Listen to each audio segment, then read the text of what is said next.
Halika, upo ka. Naku ma'am, ang laki po pala ng bahay niyo.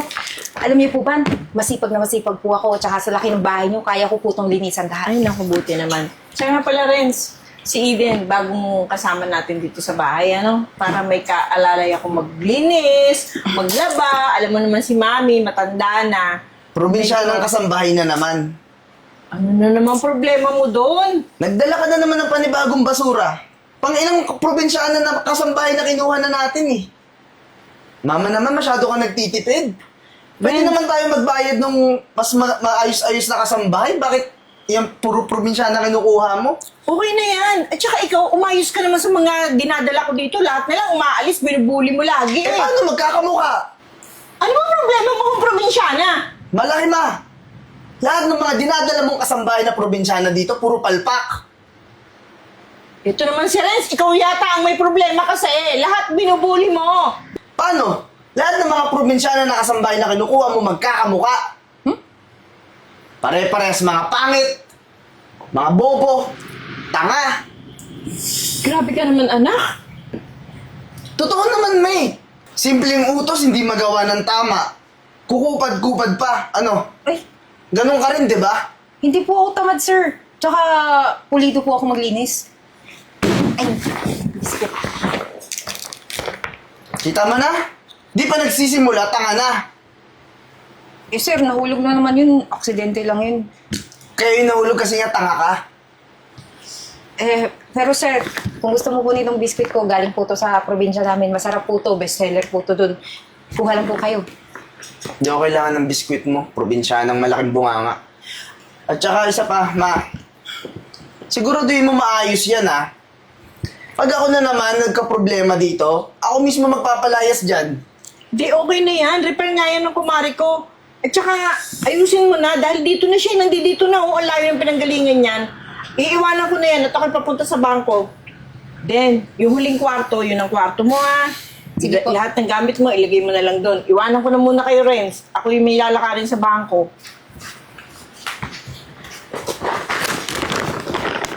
Sir, pwede na po ba ako pumunta sa kwarto? Yung kwartong tinuro ng nanay ko, hindi ka doon pupunta. Eh, saan po ako matutulog? May kwarto malapit sa CR, doon ka. Kasi yung kwarto na yon, storage room namin yon. Doon ko tinatambak yung mga basura namin at doon ka mas bagay. Teka lang, sir, hindi naman po ako basura, sir. Subukan mo sabihin kay mama na doon kita pinatulog. Papalayasin kita. Bakit? Hindi ka basura? Hindi. Mga gamit mo mukhang basura eh. Tsaka ikaw, may basura ka na din. Probinsyanang probinsyana ka nga talaga. Ano ba natapos mo? Wala. Bagay.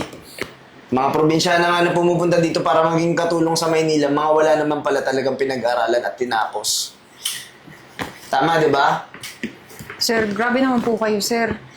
Eh, nandito lang naman ako para magtrabaho. Magtrabaho, siguraduhin mo maayos yung magiging trabaho mo, ha? Ayoko nang kukupad-kupad, tatanga-tanga. Opo, sir. Saan po ba yung kwartong sinasabi niyo? Kakasabi ko lang, di ba?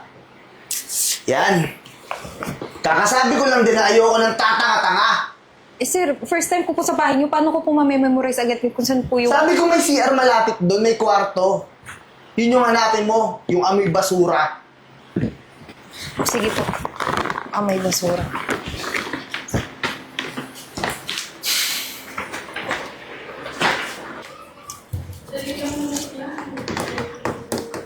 Ano pa naman to? Lagi nag-error.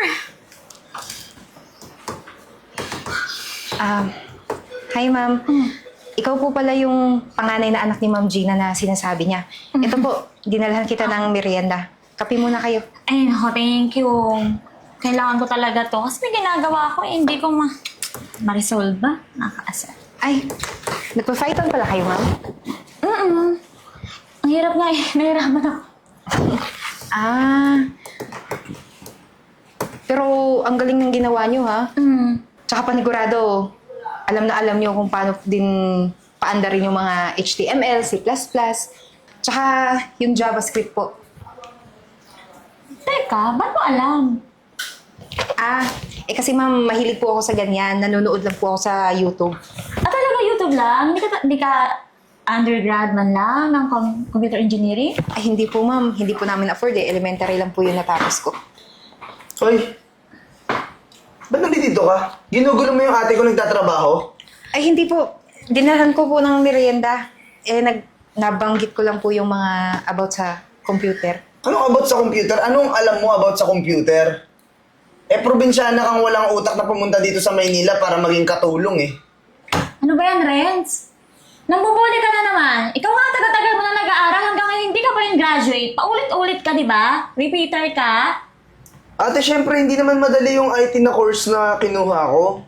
Tapos ngayon, dito, tingin mo ako nga, hindi nga ako makapasa-pasa sa IT. Tapos dito, maniniwala ka? Marunong sa computer? Katulong, kasambahay, galing probinsya. Kung tumigil ka, huwag ka mag-degrade ng tao. Ako ate, sinabihan na kita ha.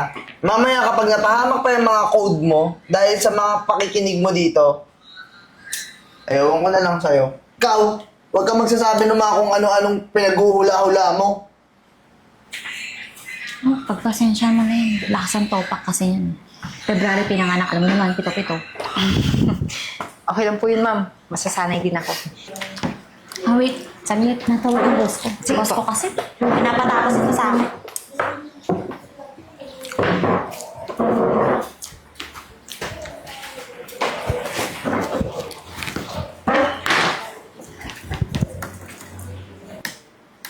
Kaya naman pala nagkamali kasi mali yung sinundan niyang command.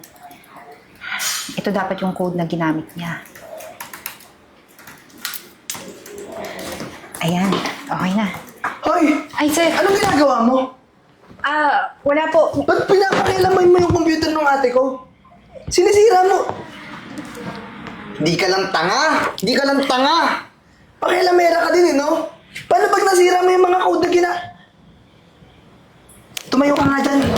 Sir, hindi ko naman po sinisira eh. Nakikita, anong ginagawa mo sa mga code niya yan? Anong alam mo sa mga code? Ha? Pag yan nasira, alam mo ba kung gaano kahalaga sa ate ko yan? Trabaho niyo yung nakasalalay dito. Sorry po. Ano ba, nag-iisip ka ba? Ano, gusto mo pauwiin kita agad sa probinsya niyo para mawalan ka na agad ng trabaho? Sir, wag- Napakasimpleng utos lang, tapos ngayon papakailaman mo pa to? Sir, pasensya na po, hindi na po mauulit. Mahalaga sa ate ko yung trabaho niya. Nagko-code-code ka. Anong alam mo sa mga code? Tinutulungan ko lang naman po yung ate mo Anong tutulong? Wala kang alam. Wala kang alam sa mga computer. Bobo ka. Pag may nangyari dito sa mga code ng ate ko, yari ka sa akin. Ano na naman ba to, Renz? Wala lang ako saglit. Nag-aaway na naman kayo. Ate, tignan mo. Ano ba yun? Gusto ko ikaw makatuklas. Tignan mo yung mga code na nangyari dyan sa computer mo. Umupo ka. Tignan mo. Oh, tumama. Paano nangyari to? Anong tumama?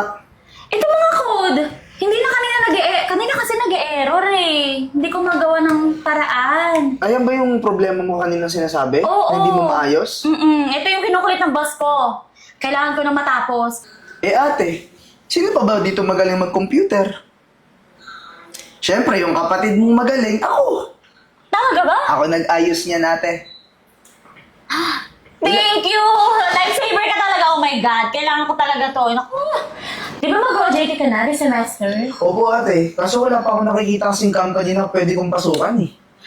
Ganda na lang. Pasok, i-refer kita sa company namin. Kasi, alam mo to eh.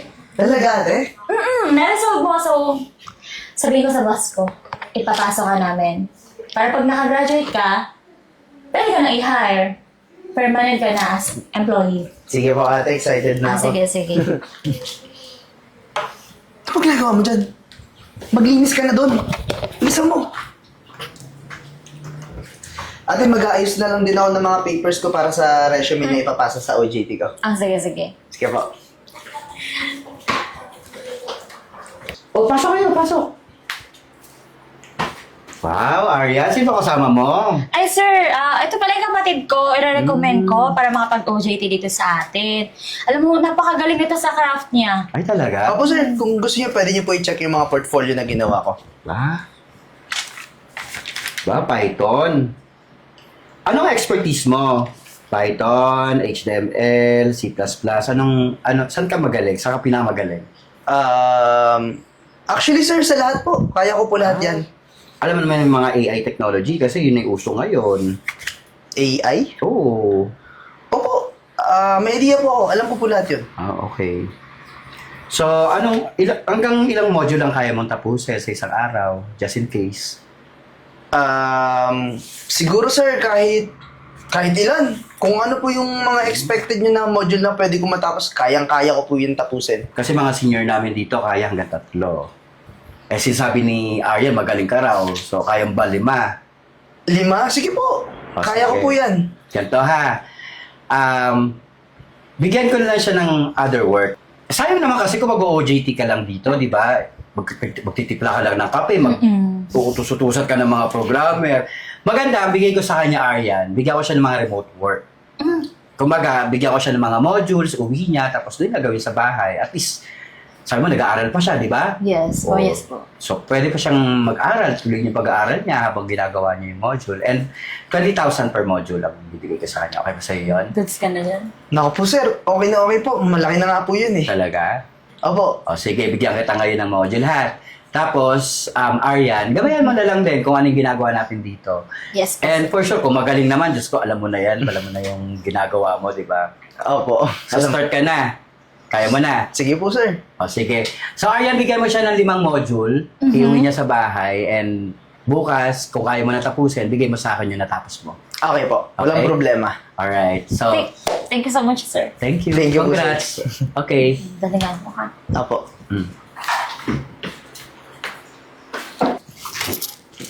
O yan, Renz ha, gawin mo yung module na yan. Huwag mo kong papahiya sa boss ko. Ako pa naman nag-refer sa'yo.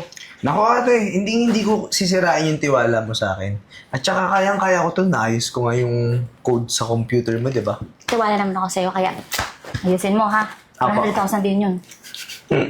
Thank you, ate. Okay.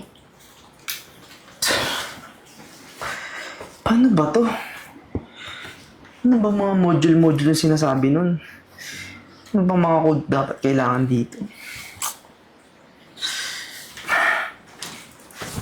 Sir, okay lang po ba kunin ko na po ito kung hindi mo nakakainin para maligpit ko po? Teka. Di ba ikaw yung nag-ayos ng code ni ate nung nakaraan? Opo. Pinakailaman mo yung computer niya, di ba? Tapos nung pagbalik niya, ayos na. Anong ginawa mo? May inayos lang po ako na Tignan mo nga to. Nakikita mo ba yung mga module na dapat kailangan kong gawin? Nakikita mo ba?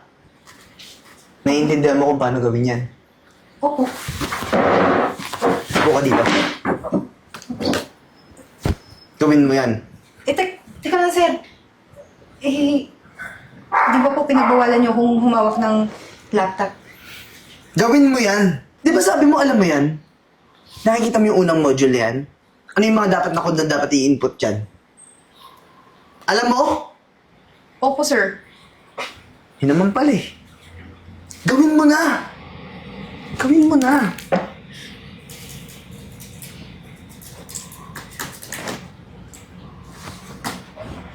Okay na po.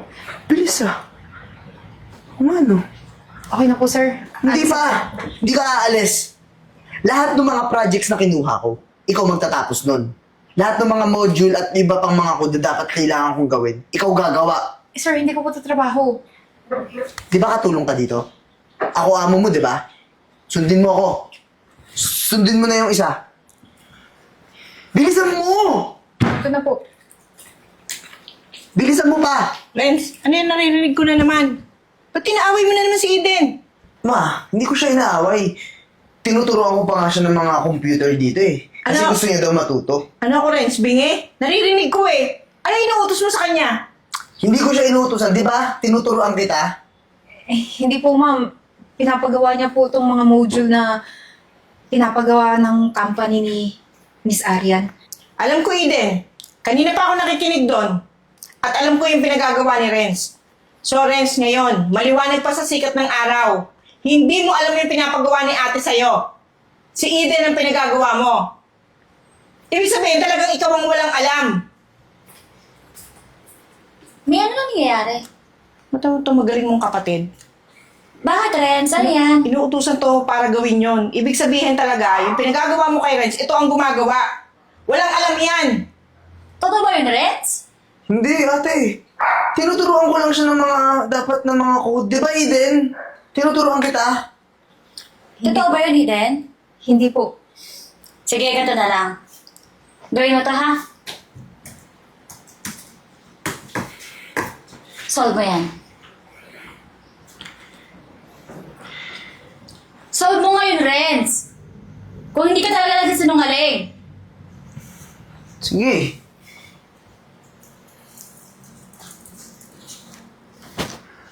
Ayan. O, di ba, mali? Mali. Eden, ikaw nga. Pakitry. Sige, Eden. Huwag ka matakot. Sige. See? Renz! Bakit ka nagsinungaling? Nirefer pa kita sa boss ko! Ate, kaya ko naman talaga yun eh. Kailangan ko na ng konting panahon. Alam mo, huwag ka na magbulaan. Sisirain mo pa reputasyon ko sa company. Then, gusto mo ba kumita ng mas malaki? Opo. Kaso po, wala pong ibang kasambahay na papalit sa akin dito. Hindi, huwag mo na problemahin yun. Sige, kukuha tayo. Sa company namin, bawat module, may 20,000. Gusto mo ikaw na lang, kapalit ni Renz? At Ate, ikaw, ano huwag ka nang ko? sumabat.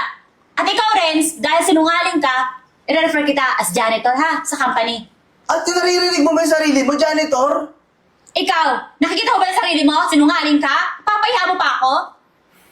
Ate, hindi ko kaya maging janitor. Ito yung dapat na maging janitor, oh. Ito yung bobo, hindi ako. Eh, sa nangyari ngayon, sino mas bobo?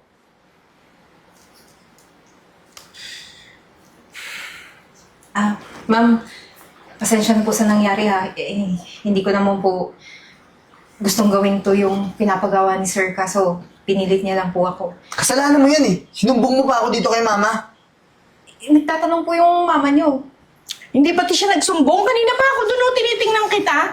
Alakas kaya lang sigaw mo. Rinig pa sa labas. Sige na, sumama ka kay ate. Sige po.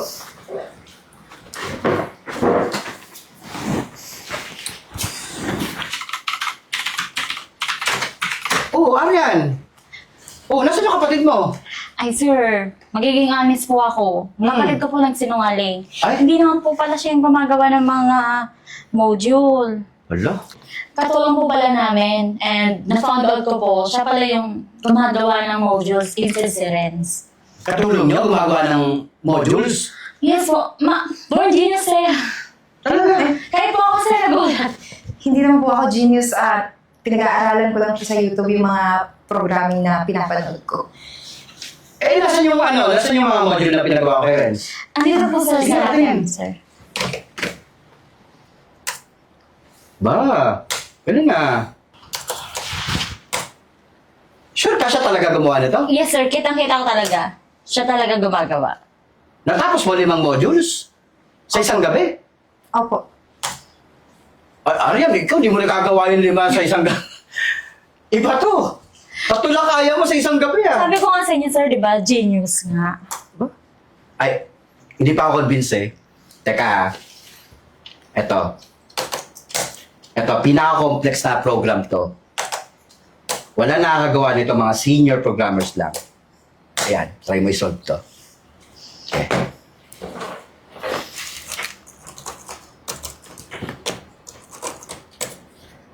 Okay na po. Hala, kunin mo nga. Alam mo ako, tinatapos ko to dati, nung kagagraduate ko lang, mga 3 araw. Ikaw, segundo lang. Saka sir, yung mga program na ginagawa nyo, pwede nyo po i-convert into native mobile app. Ay, wow! Alam niyo yung mga terms na ganyan, ha? Uy, na-impress ako sa'yo, ha? O, ganito na lang. Siya ba yung recommend mong bago? Yes, sir. O, ganito, ha? Kukunin kita as part-timer muna. Okay lang ba sa'yo? Okay lang po sir. Kaso commission-based lang to. Ako, okay lang po kahit yung basic lang po. Ah, basic. Okay siya sa basic. Alam ba magkano ang commission namin? Hindi po. Pag nakatapos ka ng isang program, isang buong app, may 1 million ka. Sir, 1 million? Tanong mo to. Ang laki naman po, sir. Parang sobra-sobra naman po yun. Ano ka ba yung mga programs namin, mga multi-million. International yung clients namin. So, deserve mo naman yung 1 million pag nakatapos ka ng isang program. So, okay ka ba doon? Opo. O, ganito. Mag-start ka na bukas. Ayusin mo muna yung papers mo. May mga ano na ba siya? May mga SSS requirements and everything? Yes, meron po. Kasi as kasambahay, meron po kami binibigay talaga. O, mag-resign ka na kasambahay. Mag-programmer ka na. Sige po, sir. Salamat po talaga, ha. Sige, mag-start ka na bukas. Tapos, pag nakita ko yung performance mo, mali mo, maging senior programmer ka, parang si Arian. Mas malaki yung commission noon. Sige po, sir. Diba? O, sige, congrats. Ay, thank you po. Thank you, sir. Sige.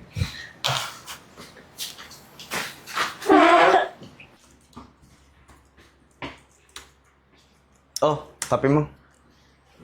Salamat. Salamat. No, masaya ka na? Nandiyan ka na sa dapat na posisyon ko? Deserve ko naman to, di ba? Ang totoo niyan, kaya ako naabot yung posisyon na to kasi nalaman ng ate mo, pati ng boss mo, na ako yung gumagawa ng mga module na pinapagawa nila sa'yo. Hoy, nagpapatulong lang ako. Hindi ko sinabing angkinin mo yung posisyon na dapat na sa akin. Essential ka na, pero kabaliktaran yung nangyari. Alam mo kung ako sa'yo, magbago ka na. Kasi wala namang patutunguhan tong panlalait mo sa akin. Alam mo, ikaw yung mayabang na ngayon eh, no? At saka kahit anong bihis mo, kahit nandiyan ka pa nakaupo sa office desk na dapat na sa akin, di natin mababago yung ano ka dati. Kasambahay. Katulong. Utusan ko lang. Hindi ko naman kinakahiya na katulong ako dati. Pero masaya ako na yung katulong na yun, may narating na ngayon. O siya, sige na. Darating si Mr. Enriquez. Linisan mo muna yung office niya. Baka magalit sa'yo.